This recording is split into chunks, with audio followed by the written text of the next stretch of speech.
Shalom saudara yang dikasihi Tuhan. Kembali kita akan melanjutkan pelajaran The Secret of Titus. Titus, salam seperti Kristus. Kita sudah masuk di dalam ayat yang ke-6, saudaraku. Di dalam ayat yang ke-4 kita sudah belajar. Yang ke-5 juga kita sudah belajar tentang nasihat kepada perempuan-perempuan muda. Sekarang kita masuk di dalam ayat yang ke-6. Ayat yang ke-6 ini sampai ke-8 itu mengenai nasihat untuk orang-orang muda. Nah, saya bacakan dulu cuman King James Indonesia. Bunyi demikian. Demikian juga orang-orang muda nasihatkan supaya menguasai diri di dalam segala hal. Tunjukkanlah dirimu sebagai suatu teladan perbuatan-perbuatan baik. Di dalam pengajaran, tunjukkanlah kemurnian, kesungguhan, dan kejujuran. Dan dalam perkataan yang benar, yang tidak dapat disalahkan, sehingga orang dari pihak lawan menjadi malu, sebab tidak ada hal-hal jahat yang dapat dikatakan tentang kamu. Itu ayat 6 sampai yang ke-8, saudaraku. Jadi Paulus ini menasihatkan dalam segala segi golongan umur ya, dari laki-laki tua, perempuan muda, juga saat ini orang-orang muda. Nah, bedanya apa perempuan muda dengan orang-orang muda? Kalau kita lihat di dalam ayat yang keempat dan kelima itu lebih banyak bicara tentang istri-istri gitu ya, yang sudah menikah. Tapi kalau orang-orang muda konteksnya ini lebih secara global. Orang muda baik laki perempuan yang masih muda ini secara global. Bisa juga digolongkan ini belum menikah. Kalau yang sebelumnya di ayat yang ke-45 itu perempuan yang sudah menikah. Ya, itu bolehlah diartikan seperti itu. Tapi pada intinya ayat yang ke-6 sampai 8 ini secara global orang muda. Ayat yang ke-45 itu spesifik perempuan muda. Nah, memang saudaraku, orang-orang muda, saya punya singkatan, bukan saya punya, ini singkatan dari umum, itu ABG, anak baru gede. Itu memang identik dengan yang namanya kebebasan, hura-hura, ingin menyatakan jati dirinya, ikut-ikutan, emosinya masih labil, kuat, senang-senang. Itu memang anak muda dan itu memang wajar. Mereka ingin menunjukkan jati diri, ingin masih melihat-lihat siapa sih diri saya, dan cari-cari gitu. Itu tuh oke lah. Di dalam Amsal 20 ayat yang ke-29, Saudaraku. Amsal 20 ayat yang ke-29 ini, hiasan orang muda itu kekuatannya. Memang karena masih muda lebih banyak dia waktu, tenaga, jadi dia lebih kuat. Kalau keindahan orang tua ialah uban. Nah, hal-hal semacam ini masih wajar, tetapi harus dalam arah yang benar, track yang benar. Jangan melampiaskan jadi diri. Harusnya jadi diri itu kalau anak-anak muda di dalam Tuhan tidak perlu mencari lagi. Kenapa? Karena Tuhan itu merencanakan hidup kita ini dengan begitu indah, begitu luar biasa. Talenta-talenta, karunia-karunia diberikan, saudara, kalau kita mau bertekun di dalam Tuhan, sungguh-sungguh di dalam Tuhan. Ya. Jadi kalau kita menuruti definisi anak muda menurut ukuran dunia, maka bisa jadi gawat. Kenapa? Karena iblis itu berusaha gencar untuk merusak generasi orang-orang muda ini, sehingga pada masa tuanya menjadi rusak, kemudian melahirkan generasi yang rusak juga. Terbentuklah suatu keturunan yang rusak, saudaraku. Ini uh, pekerjaan iblis. Jika kita misalnya jika ada orang married by accident dan tak bertobat, akhirnya anaknya juga broken home dan lain sebagainya, rusak gitu loh, saudaraku. Anak muda narkoba, Akhirnya dia rusak hidupnya, menikah. Akhirnya kehidupan lalunya ikut lagi, rusak, rumah tangganya rusak, anak jadi broken home. Dan terus menghasilkan keturunan-keturunan yang broken home. Itu yang harus kita patahkan. Titus, di dalam kitab Titus ini, surat Titus ini, Paulus ingin mematahkan hal demikian.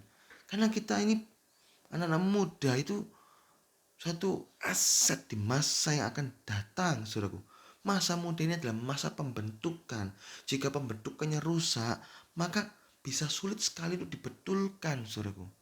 So, ini kata saya selalu berikan ilustrasi. Orang kebut-kebutan naik motor, akhirnya jatuh patah tulang, akhirnya cacat. Oleh karena itu, ayo masa muda. Saya juga masih muda. Saudara yang mungkin melihat video ini juga masih muda. Ayo kita sama-sama bertumbuh di dalam Tuhan. Sehingga pada masa tuanya pun tuh tetap indah. Ini dikatakan dalam Amsal 20 ayat yang ke-29, keindahan orang tua ialah ubannya. Uban itu cerita tentang pengalaman hidup yang berkenan kepada Tuhan, kesaksian-kesaksian, nasihat-nasihat, hikmat Tuhan. Itu yes, akan ada ada video tersendiri tentang uban ini. Ini saya akan buat satu video sendiri, saudaraku. Uban itu umur bahagia bersama Tuhan. Itu uban. Umur itu bisa jadi bahagia pada masa tua. Bukan pada masa tua akhirnya penuh penyesalan, penuh rintihan, penuh tangisan. Kenapa? Karena saya kok melihat keluarga saya broken home seperti ini ya. Ya karena saya berbuat dosa. Nah, oleh karena itu ayo belajar, saudaraku. Belajar firman. Jangan masa muda dipuas-puaskan mengikuti keinginan muda-muda, kata firman Tuhan. Keinginan muda-muda. Jangan, saudaraku. Masa tua itu akhirnya menyesal, saudaraku. Ini istilah sesat. Istilah sesat itu apa? Muda, foya-foya, tua kaya raya, mati masuk surga. Itu istilah yang sesat, saudara, menyesatkan.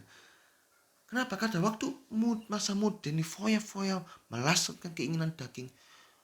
Masa tuanya cacat. Akhirnya menjadi tua-tua keladi. Tambah tua, tambah jadi. Matinya masuk dalam neraka, saudaraku. Hati-hati. Keinginan muda-muda itu harus diterangi dalam firman Tuhan, saudaraku. Jangan dilasatkan. Itu di dalam 2 Timotius 2 ayat yang ke-22. Saya bacakan dalam terjemahan lama. Tetapi larikanlah dirimu. Larikan, jauhi. Jangan ikuti daripada keinginan orang muda-muda. Dan tuntutlah olehmu kebenaran, iman, kasih, dan perdamaian beserta dengan segala orang yang menyeru nama Tuhan dengan hati yang jernih. Jadi jangan menuruti keinginan muda-muda, ya.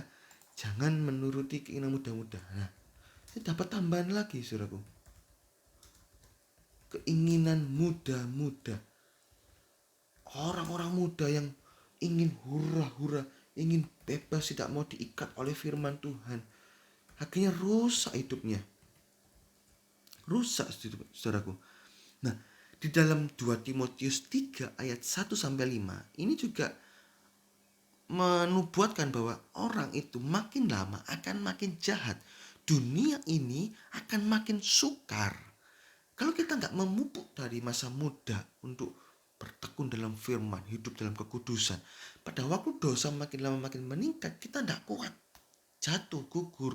Tapi pada waktu kita sudah meningkat terus, dosa semakin meningkat, kita terus menang, sampai ikut pengangkatan atau bahkan bisa menjadi sempurna, ikut golongan 144.000 orang sempurna, saudaraku. Jadi ya saudaraku, ayo kita jangan kita turuti keinginan orang-orang muda. Satu lagi, saudaraku, jika kita sudah terikat dengan anggur yang lama, maka kita akan melepaskan anggur yang baru. Kita nggak akan suka dengan anggur yang baru. Di dalam Lukas 5 ayat yang ke 30, Lukas 5 ayat yang ke-39, betul. Dan tidak seorang pun yang telah minum anggur tua, dalam bahasa Inggrisnya old wine, anggur lama, ingin minum anggur yang baru, the new, ya, anggur baru, sebab ia akan berkata anggur yang lama itu lebih baik. Manusia lama, manusia berdosa, keinginan berdosa itu lebih baik. Itu kata orang-orang sudah terikat oleh anggur lama. Ibaratnya apa? Ibarat pohon beringin yang sudah besar dan tua akan sulit dicabut akarnya. Oleh karena itu selagi kita masih muda, masih ABG, anak baru gede, kita harus menjaga hidup tetap kudus di hadapan Tuhan. Dengan apa seorang muda tetap kudus, bersih? Dengan menjaganya sesuai firman Tuhan. Mazmur 119 ayat yang ke-9, ya. Sehingga rencana Allah itu jadi nyata dalam hidup kita. Kita bisa menjadi a better generation, generasi yang lebih baik. Nah, nasihatnya di sini ayat yang ke-6 sampai 8, pertama, menguasai diri, itu di ayat yang ke-6. Orang-orang muda juga diminta menguasai diri. Di sini tidak hanya menguasai perbuatan, tetapi juga menguasai pikiran. Jangan sampai kita membiarkan pikiran kita berekreasi menurut hawa nafsu daging, saudaraku. Nafsu mata, keinginan apa itu? Di dalam 1 Yohanes itu 2, keinginan mata, keinginan daging, keangkuhan hidup akhirnya memunculkan perbuatan-perbuatan daging yang dahsyat. Orang-orang muda memang punya kreativitas tinggi, tapi semuanya tetap harus ditundukkan di dalam firman Tuhan. Jangan menuruti kreativitas manusiawi, kreativitas daging, akhirnya menghasilkan perbuatan daging. Pertama, ayat yang ke-6, menguasai diri. Anak muda, hidup kita kuasai, suka berdoa, suka baca firman, beribadah, hidup suci, pikul salib, sehingga kita tetap dalam track yang benar. Ajarlah orang-orang muda menurut kebenaran firman Tuhan, sehingga pada masa tuanya pun dia tidak akan berpaling, saudaraku. Itu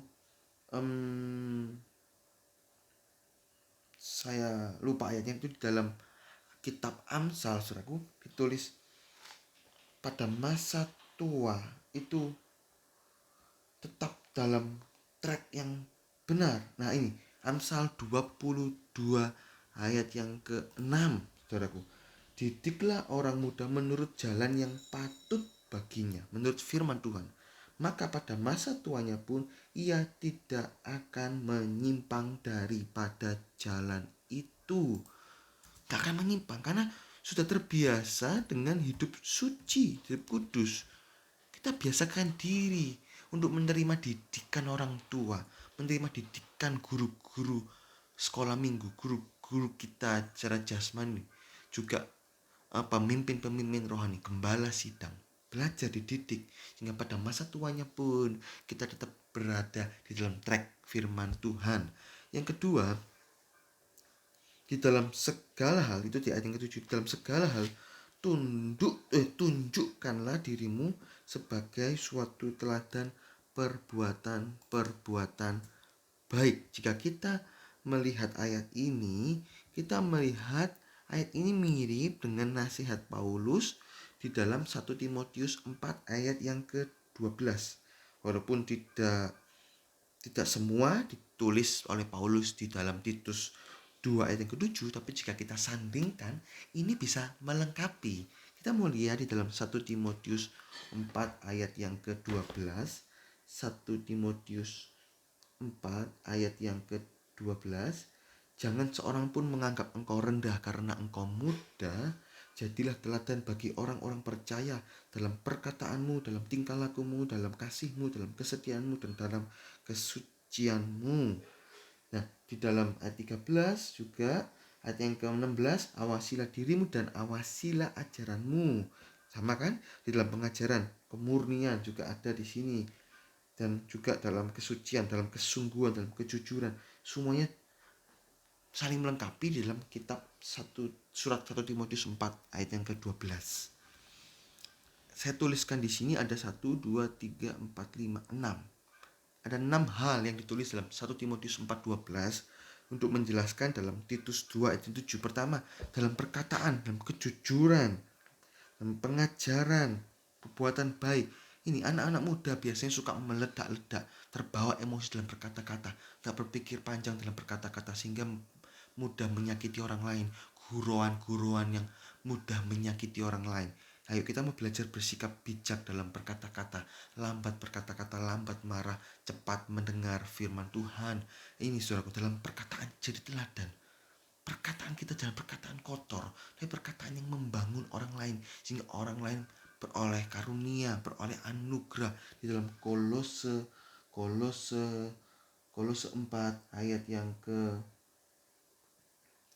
Kolose 4 ya ayat yang ke-6, saudaraku. Hendaklah kata-katamu senantiasa penuh kasih. Jangan hambar, saudaraku. Jangan jahat dengan sia-sia. Itu Kolose 4 ayat yang ke-6. Kedua, dalam tingkah laku, dalam perbuatan baik. Ini saudaraku, anak muda sering lebih banyak kreativitas dalam bertingkah laku, macam-macam perbuatannya. Tapi berapa banyak yang malah membuat pertengkaran akibat tingkah laku yang tidak sesuai firman Tuhan. Ayo kita mau belajar bertingkah laku yang bijaksana, harus bisa membawa sikap diri dalam kehidupan ini yang sesuai firman Tuhan, sehingga hidup kita ini mencerminkan sikap dan karakter Kristus, saudaraku. Ketiga, dalam kasih harus bisa menjadi inisiator, jadi promotor dalam kasih ilahi, kasih yang tulus seperti Kristus. Ini saudaraku, anak muda inisiatif, kreatif dalam kasih, menunjukkan kasih Kristus kepada semua orang. Keempat, dalam roh, itu dalam bahasa Inggris dalam roh, in spirit, ya. Ini saudaraku, anak-anak muda biasanya kuat, masih segar, maka haruslah memiliki roh yang produktif, bukan roh yang malas-malasan yang diisi dengan game, permainan, hura-hura, hedonisme, bukan, tapi diisi roh yang produktif, roh yang bergairah, berkorban melayani Tuhan. Api Kristus menyala dan disalurkan kepada orang lain. Itu jadi teladan dalam roh yang produktif, bukan roh yang sia-sia, saudaraku. Di dalam juga kelima, di dalam iman, invade. Anak-anak muda harus punya iman yang kuat, yang tahan banting, meskipun menghadapi gejolak masalah yang menerpa hidupnya, tetap kuat. Anak muda, meskipun mungkin dia baru menikah, dia kena hempasan masalah yang bertubi-tubi, tetap kuat. Juga anak muda yang mungkin belum menikah, masih bujang, diterpa kiri kanan banyak pornografi, tetap kuat, tidak sampai hanyut dalam dosa. Ini iman tetap kuat. Dalam pekerjaan, walaupun diterpa banyak gesekan kiri kanan, tetapi tetap kuat dalam iman, bakal bisa menebarkan kemuliaan Tuhan di dalam kehidupan sehari-hari, saudaraku. Yang terakhir, dan yang keenam, dalam kemurnian, saudaraku. Di sini kesucian hidup bujang tetap dipertahankan. Jangan sampai masa muda hidup penuh dosa, akhirnya mengalami kerusakan Allah di masa yang akan datang. Banyak anak-anak muda secara dunia ini, berapa banyak mirip by accident atau bahkan sudah kebablas berzina, akhirnya rusak rencana Allah, saudaraku. Oleh karena itu, ayo belajar tetap dalam kemurnian, hidup suci, kudusan. Dalam 1 Timotius 4 ayat yang ke-15, awasilah dirimu, kesucian hidup bujang kita, hidup nikah kalau sudah menikah, dan awasilah ajaranmu, perbuatanmu. Jangan sampai kita ditolak Tuhan saat kita menghadap Tuhan nanti. Tuhan, saya sudah berbuat mujizat dan lain sebagainya. Lu mana, saya gak kenal kamu, karena kamu hanya membuat orang lain itu malah jatuh dalam dosa dan perbuatan-perbuatan yang jahat. Ini saudaraku. Juga ini dikatakan dalam teladan perbuatan baik, juga di dalam pengajaran tunjukkan kemurnian, kesungguhan, dan kejujuran. Nah, saya punya poin sendiri di sini dalam Titus 2:7, orang-orang muda diminta untuk bisa mengajar orang lain, walaupun tetap ada batas-batas kesopanan. Jangan merasa keminter, merasa pintar, lalu merendahkan orang lain. Jangan, anak-anak muda diingatkan untuk menunjukkan kemurnian dalam ajaran. Oleh karena itu, awasilah dirimu dan ajaranmu. 1 Timotius 4 ayat yang ke-16. Jangan sampai influencer muda tetapi menyebarkan racun. Ini saya perlu tuliskan satu poin ini karena zaman sekarang ada banyak influencer muda, pengaruh, pembawa pengaruh. Melalui apa? Melalui Instagram, melalui YouTube, melalui Facebook. Mereka punya pengikut yang banyak, tetapi mereka memberikan racun-racun, saudaraku. Oh, nggak apa-apa menikah terus cerai kalau alasannya ini itu. Loh, itu influencer yang berkata seperti itu akhirnya membuat nggak apa-apa pada cerai itu ya. Loh, padahal sudah jelas tidak ada celah dalam perceraian dalam Matius 5:19 yang Matius 5 ayat 28, Matius 5 dan sebagainya macam itu dalam Matius 5 itu kecuali karena percabulan, bukan karena perjinahan, saudaraku.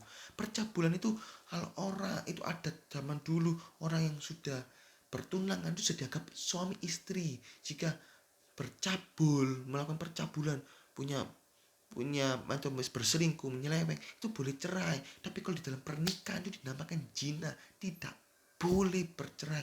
Jelas, tapi influencer mereka mengabarkan paham-paham seperti itu. Oh, enggak apa-apa. Paham-paham kebencian terhadap suatu agama, terhadap suatu ras, terhadap suatu etnis, kebencian terhadap pemerintah, sehingga menyebarkan pertikaian, pertengkaran, perpecahan di mana-mana. Ini saudaraku, awasilah ajaran kita di dalam kemurnian, kesungguhan, dan kejujuran.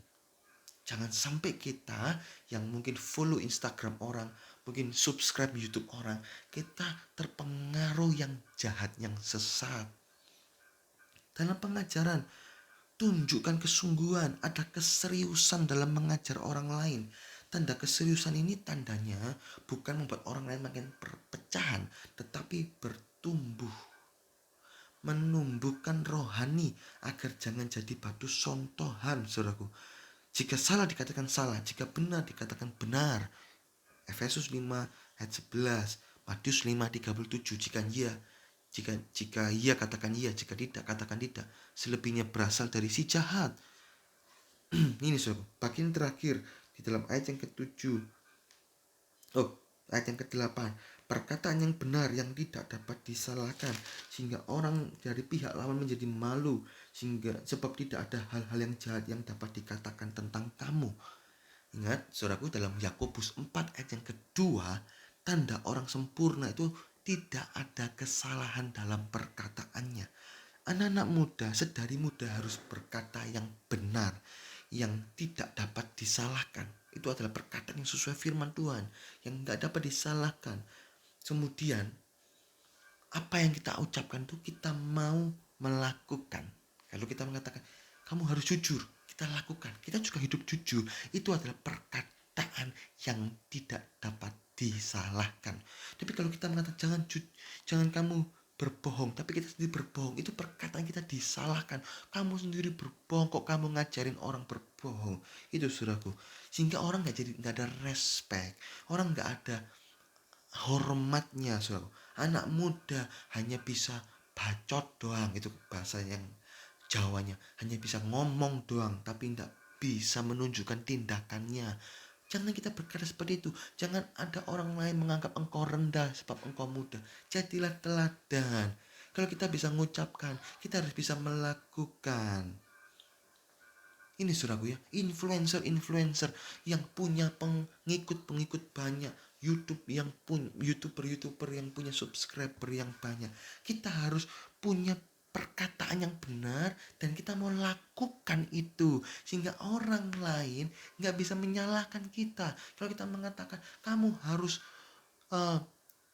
istri-istri tunduk pada suami. Hey, influencer perempuan, haruslah kita juga tunduk pada suami. Jangan kita menebarkan di dalam rumah tangga kita perpecahan, pertengkaran sehingga tetangga kita lihat, loh, ini kan sing subscribernya ratusan ribu itu, loh, kok yang dia ngajarkan tunduk kepada suami, kok dia sendiri bertengkar. Aduh, kuping saya panas melihat rumah tangga seperti ini. Loh, itu orang-orang lain malah tersontok, orang-orang lain malah menghujat Tuhan. Roma 2:24.